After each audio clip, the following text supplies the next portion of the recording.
nawa ya za a yi garin nan fata kulle na gaya ma ana karba a jika yanayin nan da ake ciki gaba ɗaya ba wani motsi ina gaya ma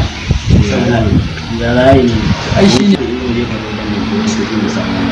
a gane kuma kaga an ce min da an tsinci mangwaro ana samun kuɗi ana warwarewa lafiya lau a to wallahi tashi mu tafi dama a shiri na fito ni da zan yi kuɗin kawai ni shine yanzu kawai kai kuɗin shi ne mutu yanzu ai kai kuɗi kawai abokina kai yanzu kawai kai kuɗi ko mangwaro ka ɗanta ai ni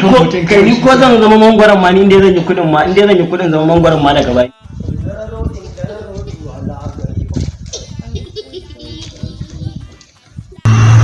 ya abokina ai yawa inda rabbana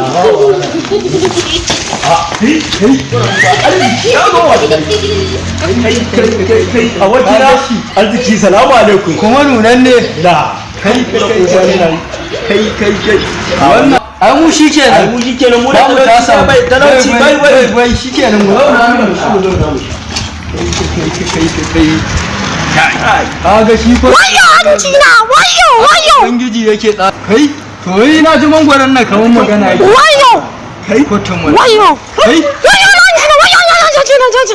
Subscribe to Sinadar TV for more videos domin samun nishaɗi a kodayaushe.